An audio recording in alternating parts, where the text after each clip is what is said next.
Ben ihtiyaç sahibiyim. İhtiyaç sahiplerinin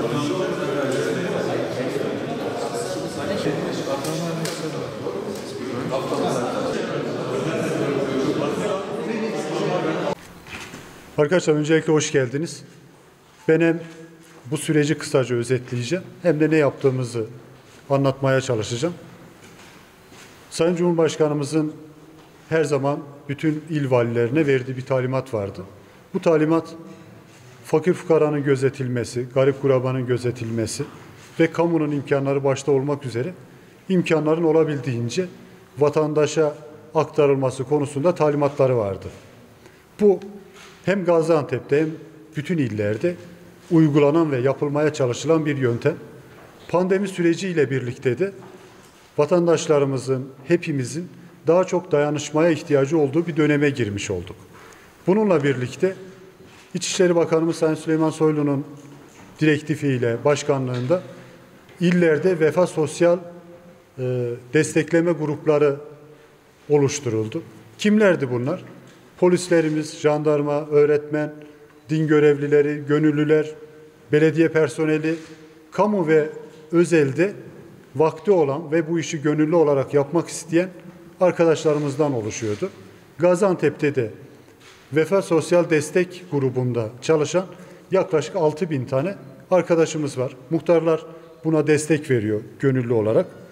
Ve Vefa Sosyal Destek grubu bu dönemde 312.000 kişiye hizmet etmiş oldu. Nedir bu hizmet? Kimisinin maaşını çekerek verdi, kimisinin bağışlarını kabul etti, kimisine gıda yardımı yaptı. 65 yaş ve üzeri başta olmak üzere vatandaşlarımızın taleplerini yerine getirmeye çalıştı. Bu arada buna hem büyükşehir hem ilçe belediyelerinin tabii katkıları vardı. Toplamda Aile ve Sosyal Politikalar Bakanlığımızın yerellerde sosyal yardımlaşma eliyle yaptığı yardım faz 1 ve faz 2 dediğimiz 144.000 aileye yardım etmiş oldu. Biner lira. Yani 144 milyon lira yardım yapmış oldu. Üçüncü fazda da özellikle bu süreçte işini kaybetmiş ya da dükkanını kapatma durumunda olan da 17.000 kişiye yardım yapıldı ve bu süreçte devam ediyor. Yani kamu imkanlarıyla 161.000 kişiye 1000'er lira para verilmiş oldu. Bunun dışında da Gaziantep'te bizim başlattığımız Gönül Seferberliği kampanyası vardı. Bu Gönül Seferberliği kampanyasında 110.000'i gıda kolisi olmak üzere 20.000'i de nakdi olarak toplam 130.000 aileye de yerel imkanlarla, hayırseverlerimizin bize aktardığı kaynaklarla yardım yapmış olduk. Biliyorsunuz Gönül Seferberliği kampanyası ulusal ölçekte başlayan, Sayın Cumhurbaşkanımızın talimatlarıyla başlayan kampanyadan önceki bir kampanyaydı. Sayın Cumhurbaşkanımızın Milli Dayanışma Seferberliği ile birlikte de daha çok o kampanyaya destekler gitmeye başladı. Özellikle 1 milyon ve üzerinde Gaziantep'te yardım yapan toplamda 10 milyon liralık bir destek oldu. Bunun dışında gerek bireysel olarak gerek kurumsal olarak kaymakamlarımız, valilerimiz, belediyelerimiz bu kampanyaya da Gaziantep olarak olabildiğince destek olmaya çalıştılar ve halen de destek oluyoruz. Bizim bu ZİMEM defterinden önce biliyorsunuz ilk pazarcılarımızın bir sorunu oldu. Neydi bu sorun? Sokağa çıkma yasağı ilk yapıldığında ani karar alınınca pazarcılarımızın, manavların ellerindeki mallar kalmıştı. Onları satın aldık.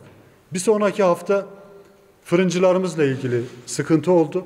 Pide fırınlarında olan elde kalan ürünleri sokak hayvanlarına vermek üzere satın almış olduk. En sonda ZİMEM defteri gündemimize geldi. Nasıl gündemimize geldi? Bu zaten Gaziantep'te özellikle son yıllarda yapılan bir uygulamaydı. Bunun ötesinde de ZİMEM defteri bizim Osmanlı'dan kalan güzel geleneklerimizden bir tanesi. Biz sonuç itibariyle köklü bir medeniyetin mirasçılarıyız. 22 mahallemizi seçtik. Neden 22 mahalle? Daha çok göç alan, daha çok yardıma muhtaç olan mahalleler. Burada yaklaşık 250 bin vatandaşımız, hemşerimiz yaşıyor. Nüfuslarına göre bakkalları oranladık. Biz bu bakkallarda, bu mahallelerdeki bakkallardaki borçların, daha doğrusu mahalledeki bakkalların tamamının borcunu ödemedik. Biz 200 bakkalın vatandaşa verdiği borçları ödedik. Bunun dışında yaklaşık olarak bu mahallelerde bir 400 daha bakkalımız var. 22 mahalleden 5 tanesinde borçların tamamını ödemiş olduk. Çünkü bakkal sayısı azdı. Hangileri bunlar? Onu da söylemiş olalım. Aydınlar Mahallemiz, Belkız Mahallemiz, Burak Mahallemiz, Onat Kutlar ve Taşlıcı. Buralardaki bakkal sayısıyla dağıtacağımız miktar birbirine denk gelince buraların tamamını ödemiş olduk. Diğerlerinde belli bir sayıda bakkalı ödemiş olduk. Öderken Vefa Sosyal Destek Grubu'nun bileşenleri kaymakamlarımızın önderliğinde koordine ettiler. Kimlerdi? Muhtarlarımız içinde din görevlilerimiz, okul müdürlerimiz ve Vefa Sosyal Destek Grubu'nda çalışan gönüllülerdi. Tutanakla parayı ödedik ve bizim ekiplerin yanında hayırseverin de temsilcisi vardı. Yani bu şu anlama geliyor. Parayı veren kişi nereye verdiğini, hangi bakkala verdiğini görmüş oldu, göstermiş oldu. Bunlar ne? Bunlar ödediğimiz defterler. Biz istedik ki bu bir şehir efsanesi gibi olmasın. 3 tane bakkal ödeyip, 5 tane bakkal ödeyip 200 yerde ödedik demeyelim. Burada fakir fukaranın hakkı var, fakir fukaranın vebali var. Hem bunu göstermek istedik hem de bu şeffaflığı sağlamak istedik. Burada etiketlerin içerisinde hangi hayırseverin verdiği, hangi bakkala ödediği ve miktarın ne kadar olduğu belli. Bunları hayırseverlerimize vereceğiz. Hayırseverlerimiz 12 kişi. Bunlar isimlerinin açıklamasını istemediler. Bir tanesi kurumsal, onu açıklamakta bir sakınca yok. Müsiat bir hayırseverimiz. Diğer 11 tanesi 3 aşağı 5 yukarı hepinizin tahmin ettiği ve bütün hayır hasanet işlerinde olan Gaziantep'teki sanayicilerimiz, gönül insanlarımız. Bunlar destek oldular. Ben kendilerine teşekkür ediyorum. Gaziantep adına teşekkür ediyorum. Gaziantep Valiliği adına teşekkür ediyorum. Bundan yararlanan ihtiyaç sahipleri adına teşekkür ediyorum. Olabildiğince bu süreçte şeffaf olmaya çalıştık. Bakkallara önceden haber vermedik. Çat kapı gittik. Sokağa çıkma yasağının olduğu için bakkallar kapalıydı. Rahat çalıştık. Arkadaşlarımız defterleri toplarken özellikle sosyal mesafeye, hijyene, eldivene, maskeye dikkat ettiler. Sizlere teşekkür ediyorum. Bunu en iyi şekilde, olduğu şekliyle kamuoyuyla paylaştınız, kamuoyuna yansıttınız. Osmanlı'dan kalan bu geleneğin yaşatılması, bununla ilgili gidip bu bakkallarda, fırınlarda, buna benzer yerlerde vatandaşların defterinin kapatılması, borçlarının kapatılması ve Ramazan'dan sonra da bunun devam etmesi, yetimlerin yüzünün güldürülmesi, bizler birbirimizle dayanışma içinde olduğumuz müddetçe, birbirimize destek olduğumuz müddetçe hem şehir olarak daha güçlü olacağız, hem ülke olarak daha güçlü olacağız, hem de bir anlamda fakir fukaranın hakkı var, onu kendi elimizle yerine getirmiş olacağız. Yardım yapmak bir imkan meselesinden ziyade bir gönül meselesi. O açıdan 1 lira da çok kıymetlidir, 1 milyon lira da çok kıymetlidir. Tamamı hayırseverlerin katkısı. Bu projede kamu kaynağı kullanılmadı. Biz sadece İçişleri Bakanlığımız tarafından kurulan Vefa Sosyal Destek Grubu olarak organize ettik ve kamu görevlileri de bunun organizasyonunda görev aldı. Hem ülke olarak hem şehir olarak çok şükür herkes üzerine düşeni yaptı, yapıyor. Pandemiyle mücadelede önemli bir sınav veriliyor. Ben vatandaşlarımıza teşekkür ediyorum. Vatandaşlarımızın sabrına teşekkür ediyorum. 2 aydır işinden, aşından oldular, evlerinde beklediler. İnşallah şöyle bir ayda dişimizi sıktığımızda bu Türkiye'nin gündeminde de önemli ölçüde gitmiş olur. Bugün haberler vardı, sizler daha iyi biliyorsunuz. Dünya genelinde 3,5 milyon insan bundan etkilendi. Dolayısıyla da binlerce insan hayatını kaybetti. Bu çok tehlikeli bir hastalık. Rehavet ülke olarak da şehir olarak da bizi sıkıntıya sokar. Ama yapılan mücadelede sağlık sistemi ayakta kaldı.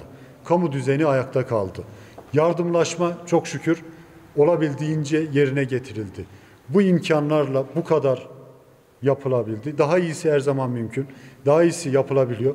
Gerek muhtarlarımız, gerek yine polisiye tedbirlerle bunun orada olup olmadığını, yine sondajlama şekilde bu defterde belli isimler aranarak sizin borcunuzu ödedik, haberiniz var mı diyerek o otokontrolü de sağlamaya çalışıyoruz. Bunu Gaziantep'in dışında başka bir ilde yapmak çok zor. Buna da işte diyoruz ki şehir efsanesi değil bu Gaziantep modeli. İhtiyaç olduğunda elini taşın altına koyan, arandığında ben varım diyebilen insanlara ben sonsuz teşekkür ediyorum. Gaziantep'in 7'den 70'e bütün her vatandaşına, her yaşayanına minnettarız bu anlamda. Denetimlerimiz devam ediyor, denetimlerimiz devam edecek. Bunların içerisinde göreceli fiyat artışı olanlar var. Nedir bunlar? İşte sokağa çıkma yasağı var. Domatesi adam cumartesi, pazar, cuma günü satamamıştır. Elinde çürüyeni vardır. Alan, satan, makas açılabilir. Ama daha dayanıklı ürünlerle ilgili, şarküteri ürünlerle ilgili, bakliyatla ilgili böyle bir sorun da yok. Denetimler devam ediyor. Ceza işlemler yapılıyor, yapılacak. Burada da olabildiğince alanda olmaya çalışıyoruz.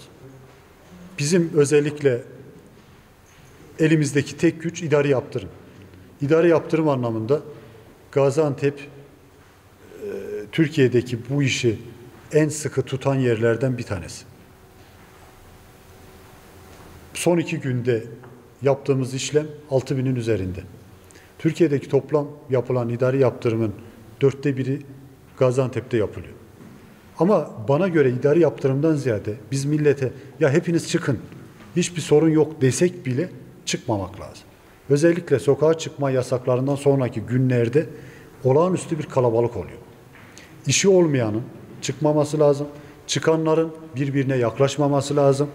Yaklaştığı müddetçe bu hastalıktan kurtulma ihtimalleri yok. Sağlık Bakanımız defaten söylüyor. Sağlık Bakanlığımız defaten söylüyor. Bunlara uymak lazım. Bunu polisiye bir tedbirle önleme şansımız yok. Herkesin canı kendine kıymetli. Herkesin sevdikleri kendine kıymetli. Dolayısıyla da çocuklarını, kendisini sokaktan çekmesinde fayda var. Biz pazarlarda maske dağıtıyoruz. Belediyeler toplu taşımada maske dağıtıyor. Polikliniklerin girişinde maske dağıtılıyor. Eczacılar aracılığıyla şimdiye kadar 2.400.000 maske dağıtıldı. Sanayicilere ayrıca maske veriliyor. Bunu çevirmeye çalışıyoruz ama hiçbiri vatandaşlarımızı, sizleri bu hastalıktan korumaz. Sokağa çıktığınız müddetçe, birbirinize yaklaştığınız müddetçe risk altındasınız. Bunu yapmamak lazım.